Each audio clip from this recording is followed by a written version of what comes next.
السلام علیکم دوستو، آج کی کہانی حمدان نے ہمیں گجراوالا سے بھیجی ہے۔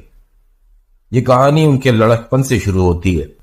دوستو، کہانی پسند آئے تو ہماری حوصلہ افزائی کے لیے لائک اور سبسکرائب ضرور کر دیا کریں۔ اس کہانی کو حمدان کی زبانی سنتے ہیں۔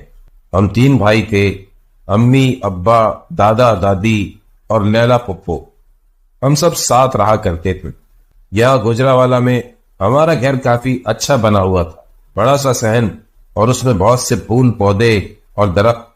اس میں پیپل کا درخت تو دادی بتاتی ہیں بہت پرانا ہے، شاید 100 سال پرانا۔ اور بھی درخت وہاں موجود تھے، بادام کا، انجیر کا۔ گھر کے پیچھے ہی ہمارے اپنے کھیت تھے جس کی دیکھ بھال دادا اور ابا کیا کرتے تھے۔ لیلا پپو کی ضد پر ابا نے وہاں جھولا ڈلوا دیا تھا۔ ان کی عمر اس وقت 16 سال تھی۔ ہم لوگوں کی عمروں میں بہت بڑا فرق بھی نہیں تھا، اور میری ان سے بنتی بھی بہت تھی۔ ہم مل کر شرارتیں کرتے اور کھیلتے تھے۔ جھولا کیا ڈلا، وہ تو جب موقع ملتا اس پر جا بیٹھتی اور خوب جھولے لیتی، اور ہم بھائی ان کو جھولا دیتے۔ جب وہ تھک جاتی یا دادی کسی کام سے بلا لیتی تو وہ جھولے کی جان چھوڑتی، پھر ہم لوگوں کو مل جاتا۔ ہفتہ 10 دن سے یہی چل رہا تھا۔ اب تو ان کی سہیلیاں بھی آنے لگی۔ اس دن خاندان میں کوئی فوتگی ہو گئی تھی۔ گھر کے سب بڑے وہاں گئے ہوئے تھے۔ ہم بچے اسکول میں تھے، صرف چھوٹا بھائی اعظم گھر پر تھا، اس کو بخار تھا۔ اماں ہنڈیاں پکا گئی تھی، پپو کو روٹی بنانے کا کہہ کر گئی تھی۔ دادی نے خاص طور سے اعظم کا خیال رکھنے کو کہا تھا۔ ان لوگوں کو لوٹنے میں دیر لگ جانی تھی۔ میں 12 سال کا تھا، میرا قد لمبا تھا، میں اپنی عمر سے زیادہ سمجھدار بچہ تھا۔ ہم جب گھر لوٹے، پپو نے ہمیں روٹی کھلائی اور سونے لٹا دیا۔ ہمارے سونے تک تو وہ وہیں تھی۔ آدھے گھنٹے بعد ہی میری آنکھ پیاس سے کھل گئی۔ اعظم اور علی تو بے خبر سو رہے تھے۔ میں اٹھ کر باہر آیا، پپو کو ڈھونڈنے لگا۔ وہ گھر میں کہیں نہیں تھی۔ مجھے اندازہ تھا کہ وہ کہاں ہوں گی۔ میں صحن کی طرف گیا۔ میں نے صحن میں جھانکا، مجھے پپو جھولا جھولتی دکھ گئی۔ اس سے پہلے میں آگے بڑھتا، جو میں نے دیکھا، میں اپنی جگہ ٹھٹک کر رہ گیا۔ پپو جھولا جھول رہی تھی اور ان کو ایک لمبا چوڑا سا آدمی جھولا دے رہا تھا۔ وہ ہنس رہی تھی، کھلکھلا رہی تھی۔ میں کافی سمجھدار تھا اور یہ بات میں اچھی طرح جانتا تھا کہ میری پپو بہت معصوم اور سیدھی سادی سی ہے۔ وہ اس وقت ایسے کسی آدمی کے ساتھ کیسے ہو سکتی ہوں؟ اور تیز ہمدو، اور تیز۔ میں اس بات پر چونک گیا۔ ہمدو، پپو مجھے پیار سے کہا کرتی تھی۔ میں آڑ میں ہو گیا اور غور سے دیکھنے لگا۔ پپو کے پیچھے میں نہیں، کوئی اور تھا، لیکن پپو ایسے کر رہی تھی کہ جیسے میں ہوں۔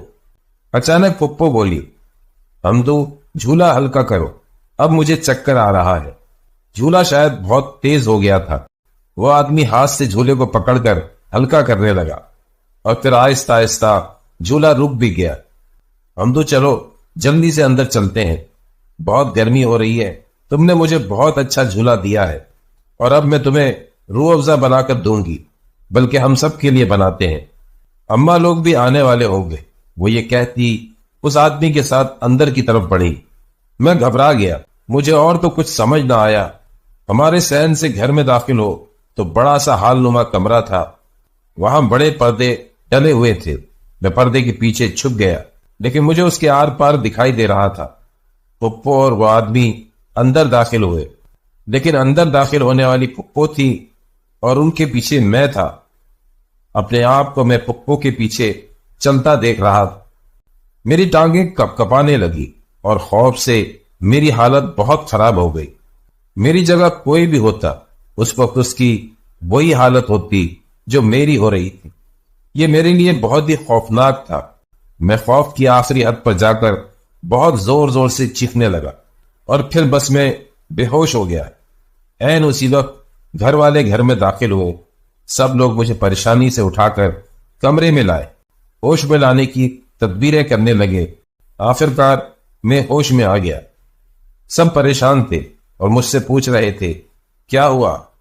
میں نے پپو کی طرف دیکھا، وہ بھی پریشانی سے مجھے دیکھ رہی تھی۔ وہ جب چیخ کی آواز پر مڑی تو وہ جو بھی تھا غائب ہو گیا، اور پھپھو جان ہی نہ سکیں کہ کیا ہوا، اور میں سب گھر والوں کے چہرے خاموشی سے دیکھ رہا تھا۔ میں نے ایک سانپ دیکھ لیا تھا۔ میری بات سن کر سب فکر مند ہو گئے، لیکن میری بات پر یقین کر لیا۔ ہمارے یہاں کھیتوں سے کبھی کبھی سانپ نکل آتے تھے، لیکن اس طرح میرا ڈرنا غیر معمولی تھا۔ نہ جانے کیوں میں چاہ کر بھی سچ نہیں بول پایا۔ میں نہیں جانتا تھا کہ کون سی قوت تھی جو مجھے بولنے سے روک رہی تھی۔ پھپھو سب کے لیے شربت بنا کر لائی اور مجھے تو اپنے ہاتھ سے پلایا۔ ابا اور دادا آپس میں بات کر رہے تھے، اگر سانپ دیکھا گیا ہے تو کیا کیا جائے۔ ابا نے مجھ سے پوچھا، ہمدان سانپ کس طرف گیا تھا؟ میں نے مختصراً یہی کہا، باہر، اور گھونٹ گھونٹ شربت پینے لگا۔ میں ترچھی نظروں سے پھپھو کو غور سے دیکھ رہا تھا۔ وہ تو ویسی ہی تھی، بدلا تو کچھ نہیں تھا۔ میں وہیں لیٹ گیا اور پھر سو گیا۔ میں نے بہت برا خواب دیکھا۔ میں نے دیکھا میں اس پیپل کے درخت پر الٹا لٹکا ہوا ہوں، اور وہی آدمی میرے پاس کھڑا ہے۔ اس کے ہاتھ میں کوئی ڈنڈا نما چیز تھی۔ وہ مجھے ڈرا رہا تھا۔ اگر میں نے کسی کو بھی کچھ بتایا وہ مجھے مار ڈالے گا۔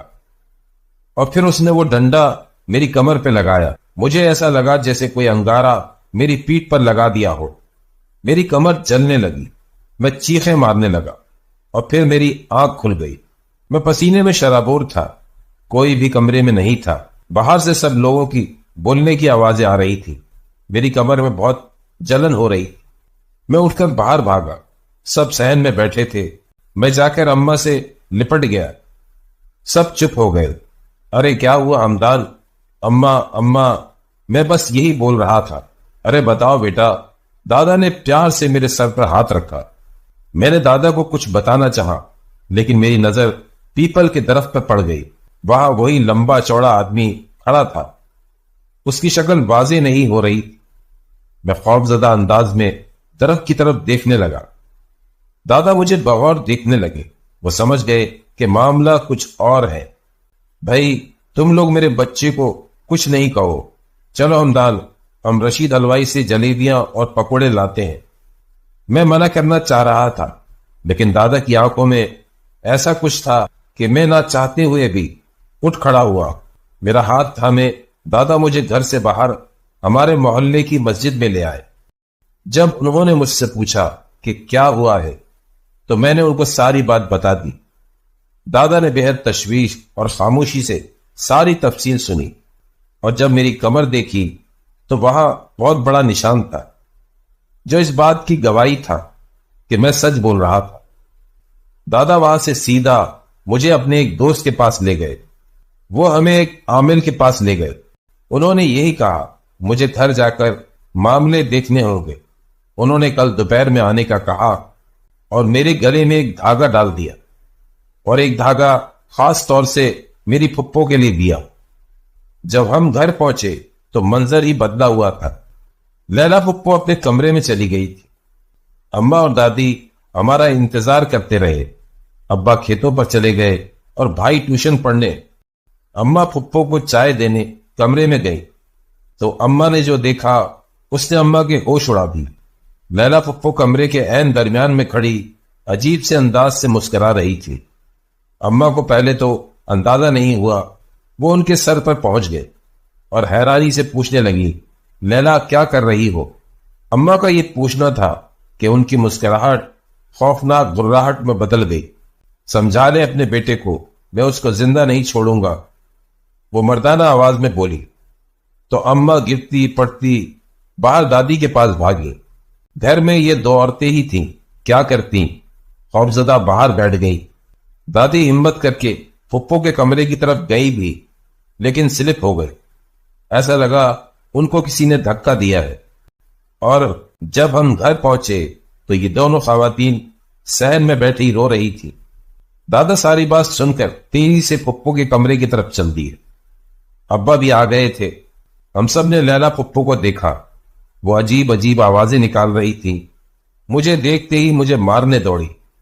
ابا اور دادا نے پکڑ لیا۔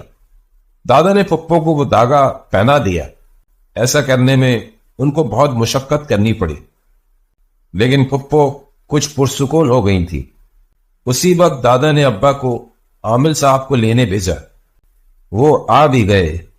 سارے گھر کا انہوں نے جائزہ لیا اور پھر جو بتایا وہ پریشان کن تھا۔ پھپھو پر کوئی جن عاشق ہو گیا تھا اور اس سے پیچھا چھڑانا اتنا آسان نہیں تھا۔ ایک لمبے علاج کے سلسلے کا آغاز ہوا۔ پھپھو کو ان کے کمرے میں بند رکھتے تھے۔ وہ جنونی ہو جاتی تھی، ان کو جھولا جھولنا ہوتا تھا۔ دادا نے تو وہ جھولا بھی اتروا دیا۔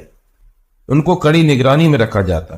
مجھ پر نظر پڑ جاتی تو چیخ چیخ کر مجھے پاس بلاتے۔ ایک دفعہ تو انہوں نے دادا کا سر پھاڑ دیا تھا۔ ہمارے ہنستے بستے گھر کو نہ جانے کس کی نظر لگ گئی تھی۔ اماں کو تو وہم لگ پڑے تھے۔ انہوں نے میرے صاف انکار کرنے کے باوجود مجھے نانی کے گھر ساہیوال بھجوا دیا۔ میں بہت روتا ہوا گیا۔ میرے جانے کے 3 ماہ بعد مجھے پتا چلا کہ لیلا پھپھو کی شادی ہو رہی ہے۔ میں جانا چاہتا تھا لیکن اماں نے صاف منع کر دیا۔ اس عامل نے ہر طریقہ کرنے کے بعد آخری حل کے طور پر ان کا نکاح کر دینے کا بولا تھا۔ ایک بار نکاح ہو جاتا ہے تو لڑکی محفوظ ہو جاتی ہے۔ ہمارے علاقے میں تو کوئی رشتہ ملا نہیں۔ دادا نے اپنے دور پرے کے رشتہ دار کو زمین کے بدلے پھپھو سے نکاح پر راضی کیا تھا۔ عین نکاح کے وقت وہ بندہ نہ جانے کیا ہوا، بھاگ گیا، اور پھر پھپھو کی حالت میں سدھار نہ آیا بلکہ وہ بگڑتی چلی گئی۔ بس ان کو چپ لگ گئی تھی۔ سارا دن بس چپ چاپ ایک کونے میں بیٹھی رہتی۔ نانی یہاں ساہیوال سے کسی صاحب کو ماموں کے ساتھ پھپھو کے علاج کے لیے بھیج رہی تھی۔ میں ضد کر کے ماموں کے ساتھ گجراوالا آ گیا۔ جب ہم گھر میں داخل ہوئے تو میرا دل دھک سے رہ گیا۔ وہ گھر جہاں رونقیں ہوتی تھی وہاں وحشت کا راج تھا۔ میں تو روتا ہوا اماں سے لپٹ گیا۔ دادا بہت کمزور ہو گئے تھے۔ ایسا لگ رہا تھا وہ امید چھوڑ چکے ہیں، لیکن جیسے اللہ کا کرم ہو گیا، ان صاحب کے علاج سے ہماری پھپھو بہتر ہونے لگی۔ گھر والے تو جیسے جی اٹھے۔ 7 دن وہ صاحب ہمارے شہر میں رہے۔ انہوں نے قیام مسجد میں کیا، ہر نماز باجماعت ادا کرتے، پھر گھر آ کر پیپل کے درخت کے نیچے بیٹھ کر پتہ نہیں کیا کیا پڑھتے رہتے۔ سب کچھ ٹھیک ہو رہا تھا۔ ان صاحب نے دادا کو یہی کہا، اس کی شادی آپ ابھی نہیں کیجیے گا۔ اگر آپ نے کی یا تو یہ بچی مر جائے گی یا اس کا ہونے والا شوہر۔ انہوں نے اس پیپل کے درخت پر بہت سے داغے پڑھ پڑھ کر باندھے۔ علاج تو ہو گیا اور پھر 10 سال تک پھپھو کی شادی نہ ہو پائی۔ اس جن نے پھپھو کی جان تو چھوڑ دی، لیکن سارے علاقے کو پتہ تو چل ہی گیا تھا رشتہ کہاں سے ملتا ہے، اور پھپھو بھی اس سارے حادثے میں مرجھا گئی تھی۔ وہ رنگ و روپ تو جیسے رہا ہی نہیں، اور وہ نہ اب پہلے کی طرح باتیں کرتی تھی۔ بہت کچھ بدل گیا۔ دادا کا بھی انتقال ہو گیا۔ پچھلے سال پھپھو اور دادی کو ابا عمرہ کرانے لے گئے۔ اس کے بعد پھپھو کو ہم نے کافی مطمئن دیکھا۔ میری شادی پر تو وہ بہت خوش تھی، سارے انتظامات کیے، اور پھر آخرکار ان کا رشتہ بھی ہو گیا۔ 6 ماہ ہو گئے ہیں ان کی شادی کو۔ وہ خوش ہیں، لیکن اس حادثے نے ہم سب کی زندگیوں کو بہت متاثر کیا۔ دادا آخر وقت تک یہی چاہتے تھے کہ پھپھو کا گھر بس جائے۔ گھر تو بس گیا۔ اللہ تعالیٰ نے ہر کام کا ایک وقت مقرر رکھا ہے۔